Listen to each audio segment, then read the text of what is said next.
మాతృశ్రీ జీవిత మహోదధిలో తరంగాలు. అధ్యాయం 18. సర్వసృష్టికారిణిని. అందరూ భోజనాలకు కూర్చున్నారు. అమ్మ కూడా సీతాపతి తాతగారి దగ్గర అన్నానికి కూర్చున్నది. తాతగారు అవపోసన పట్టి కందుపచ్చడి కలుపుకుంటూ అడిగారు, నీకేది ఇష్టం అని. బిస్తరిలో ఉన్న వాటిల్లోనా నా ఇష్టం? అసలు నాకేది ఇష్టమనా అడిగింది. అమ్మ ఎదురు ప్రశ్న విని చిదంబరరావు గారు పక్కపక్క నవ్వి, చెప్పవయ్యా సీతాపతి, చెప్పు సమాధానం అన్నారు. సీతాపతి తాతగారు ఏం మాట్లాడలేదు. చెప్పేదేమున్నది, మీ ఇష్టం వచ్చినట్లు చేయటమే అన్నది అమ్మ చిదంబరరావు గారితో. నాతో తర్వాత పోట్లాడొద్దు గాని మీ నాయన్ని అడిగి ఆ సమాధానం ముందు చెప్పించుకో అన్నారు ఆయన. నాన్నే మీరనుకుని మీరు చెప్పండి ఆ సమాధానం. మొన్న మీరు ఆ ప్రశ్న మేం వేశామని సమాధానం చెప్పమంటిదే. అడుగడుగున అడుగు తీసి అడుగు పెట్టడం మహా కష్టంగా ఉంది ఈ అనసూయ మహాదేవి గారితో అని చిదంబరరావు గారు నవ్వారు. ఆహా, ఈ అనసూయ మహాదేవి గారే కారణం అన్నారు వెంకట సుబ్బారావు గారు మనసులో ఏమేమో ఊహించుకుంటూ. సమస్త కార్యాలకు కారణమేనా? అమ్మ గంభీరంగా అడిగింది. ఇప్పుడు జరిగిన ఈ విషాద ఘట్టానికి నీవే కారణం వెంకట సుబ్బారావు గారు నొక్కి చెప్పారు. ఆ మాటలకు చిదంబరరావు గారు బాధపడి అడ్డు చెప్పు, అట్లా అనబోకు, శాస్త్రరీత్యా శాంతి చేయించాముగా, అట్లా ఎందుకు జరగాలి? వాళ్ళకట్లా జరిగే యోగ్యత ఉంటే వీళ్ళిట్లా పుడతారా? వీళ్ళిట్లా పుట్టినందువల్ల వాళ్ళకట్లా జరుగుతుందా? అసలు ఇవి రెండూ కాకపోయినా అట్లా అనుకుంటారా? అమ్మ ఒక్కసారి తర్కశాస్త్ర జలది గర్భంలోకి దూకి ఒక్క మునగ వేసి తలపైకెత్తి పక్కుమన్నది. తీరంలో నిలబడిన తాతగారిద్దరూ నివ్వెరపాటుతో అమ్మ వంక చూస్తూ ఉండిపోయారు. అమ్మ తిరిగి తీరానికి వచ్చి, ఏమిటి, ఏమంటారు అని అడిగింది. నీవే చెప్పు చిదంబరరావు గారు అర్థించారు. మరి తొడుక్కుండేదెవరు?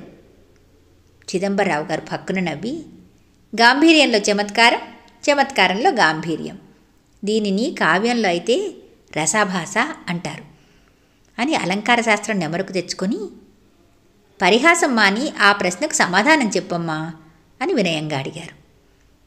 నాకు చెప్పే స్థితి ఉంటే ఈమెగారే కారణమని అనిపించుకుంటానా? అసలు కారణానికి అర్థం ఏమిటి?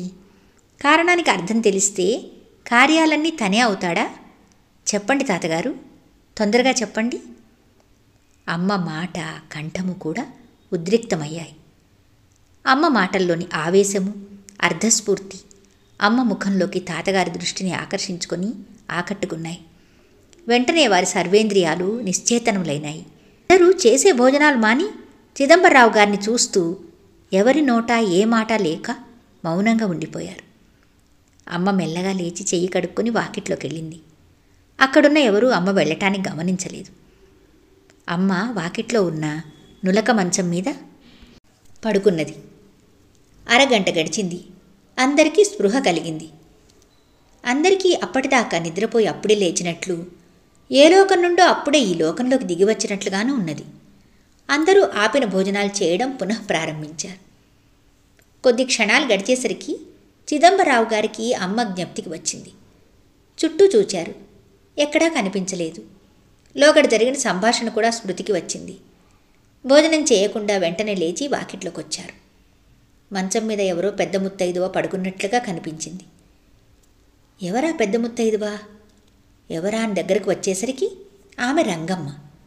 ఆశ్చర్యంతో కన్నులు ఇంత చేసుకుని చూచేలోగా అమ్మ సన్నగా నవ్వింది.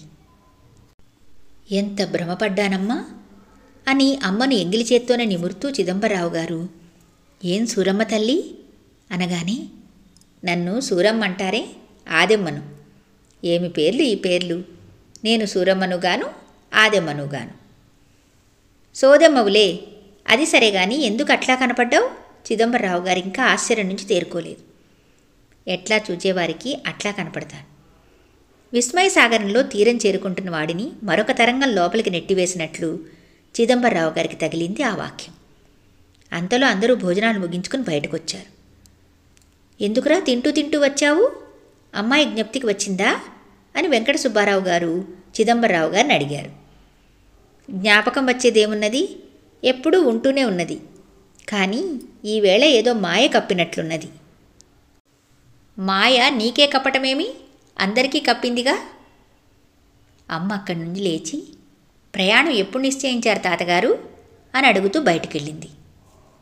ఎక్కడికో వెళ్తున్నది మళ్ళీ అనుకుని, అన్నాల సమయం నుండి ఏమిటిదంతా అసలు అని ఆలోచనలో పడి, అన్నయ్య మీరంతా రెండెడ్ల బండిలో రండి, నేను అమ్మాయిని ఎత్తుకుని నడిచి వస్తాను అని వెంకట సుబ్బారావు గారితో అంటూ చేతితో ముఖం తుడుచుకున్నారు. ఎంగిలి చేయి తగిలింది. వెంటనే లేచి చెయ్యి ముఖము కడుక్కొని తడిగుడ్డతో ఒళ్ళంతా తుడుచుకున్నారు. కానీ శరీరమంతా మంటలెత్తింది. ఎంగిలి చేయి పూసుకున్నాను కాబోలు, ఈ స్థితి ఎప్పుడూ రాలేదు.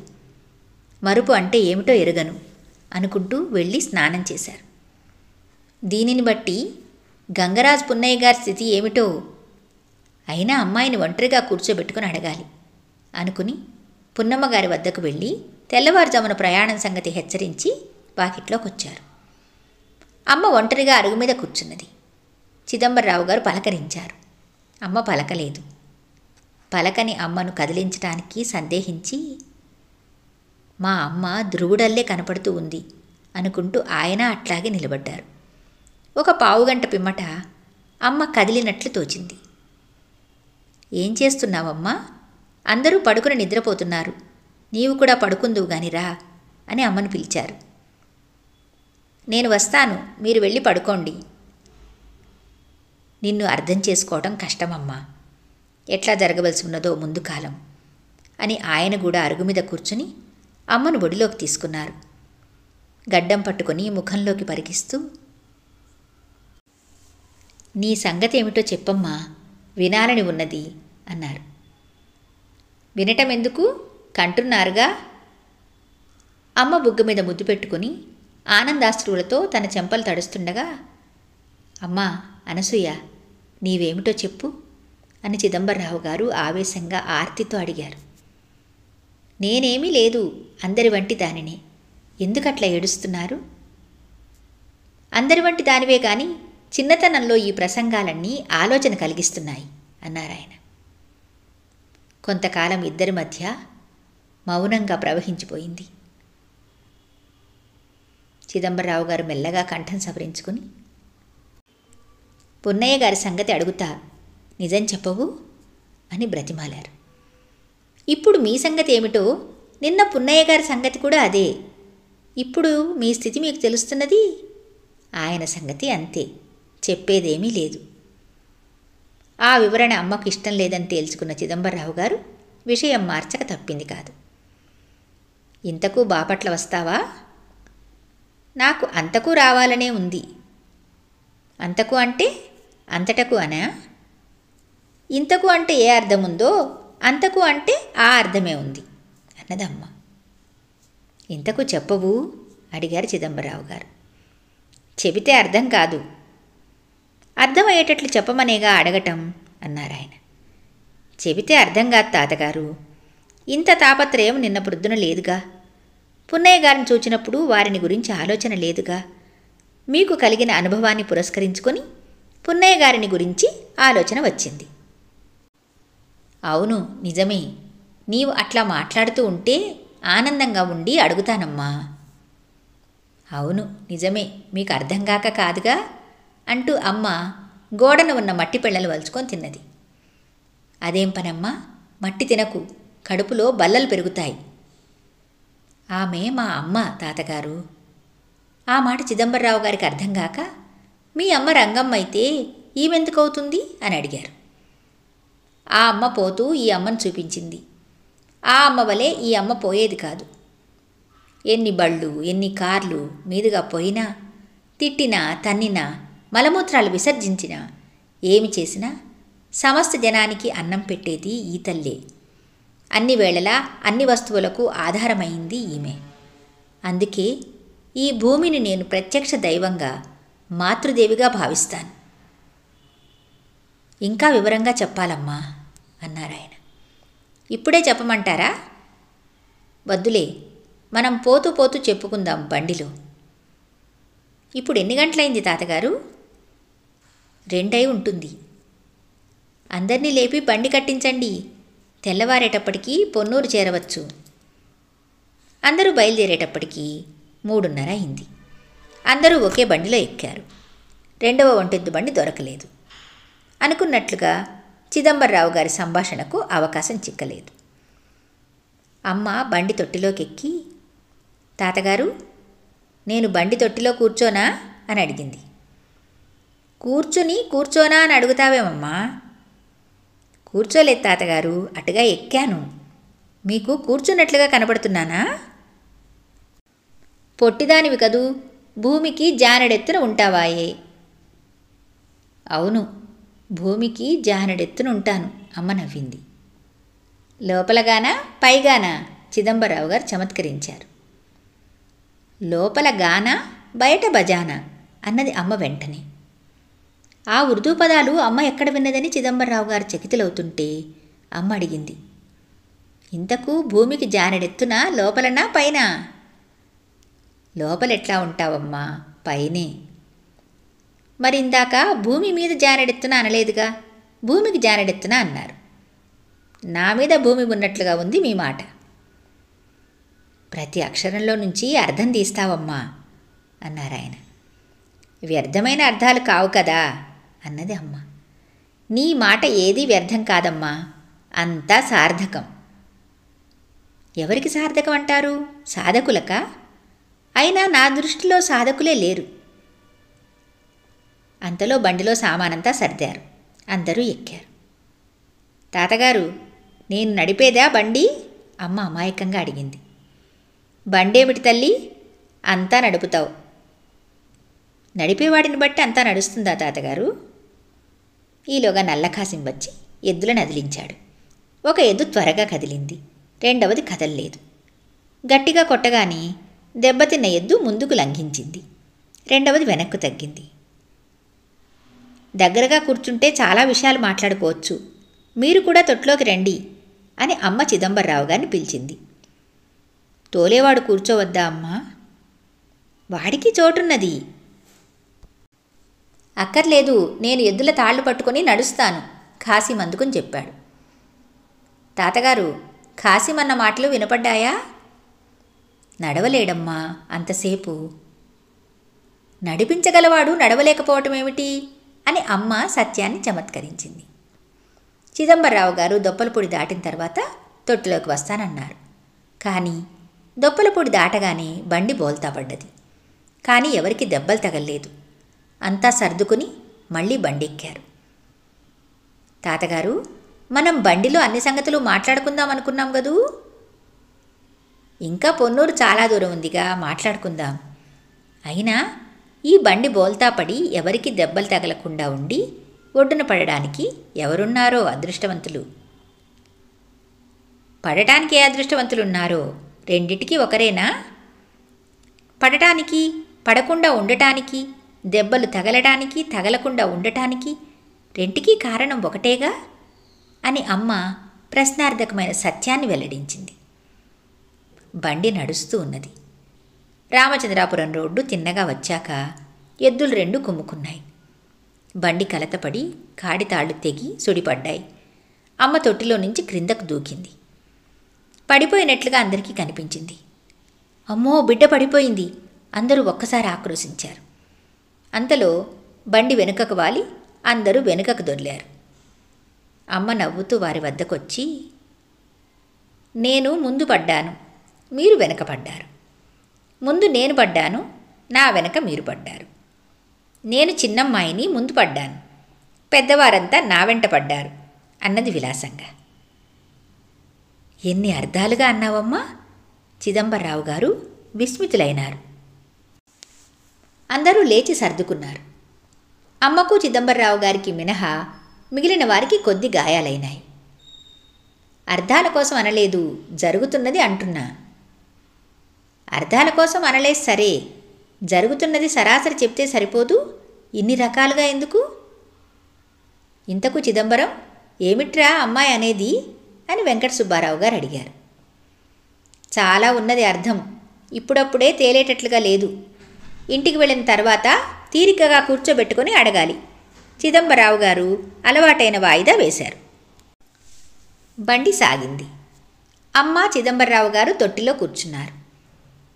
తాతగారు, మీరిప్పుడు తెనాలి తాతగారితో అన్నదేమిటి? అమ్మ అడిగింది. పట్టుకున్నా పీక? నేను పట్టుకోలేదు, మీరే అన్నారు ఇంటికి వెళ్ళిందాకా పీక ఎత్తవద్దని. ఏది చెప్పకుండా తప్పుకోవడానికి ఈ ఎత్తు అన్నారు చిదంబరరావు గారు. అందుకే రెండెద్దులు ఈ ఎత్తు ఎత్తినాయి. ఇంతకు అనుకున్నది జరగదు, తనకున్నది తప్పదు.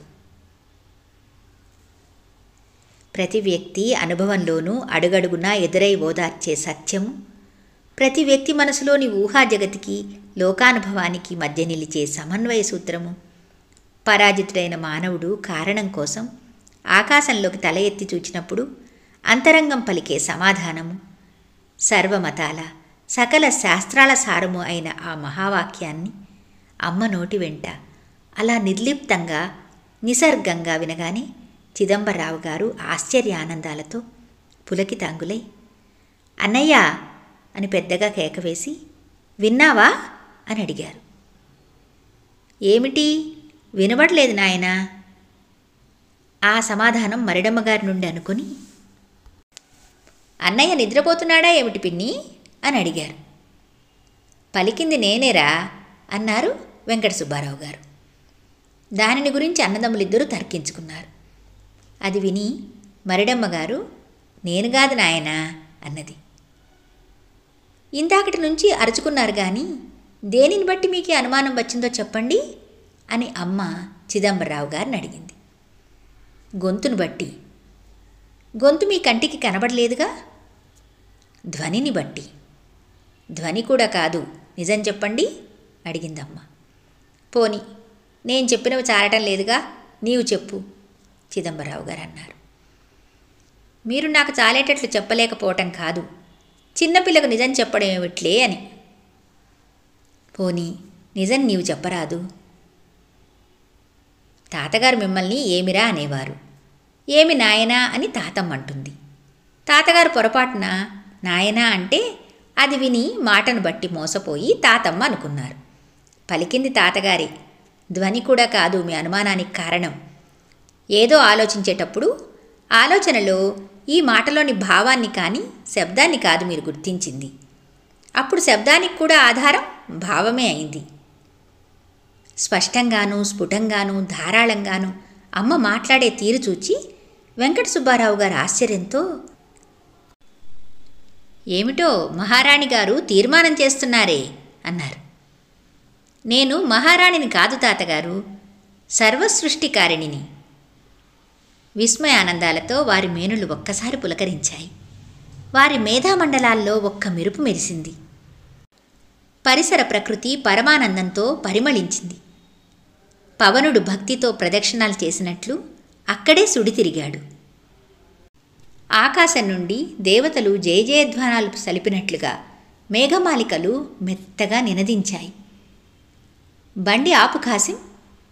చిదంబరరావు గారు బండి ఆపించి అమ్మ వంక చూచారు. అమ్మ మామూలుగానే కూర్చున్నది.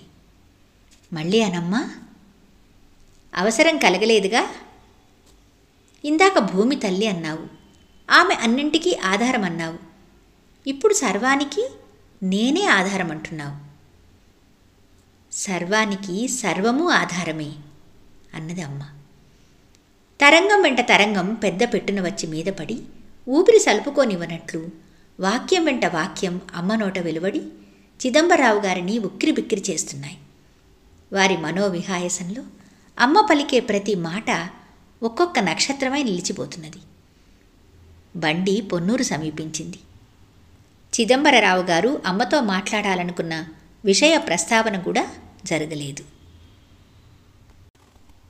అధ్యాయం 18 సర్వసృష్టికారిణిని సమాప్తం. జయ హో మాతా.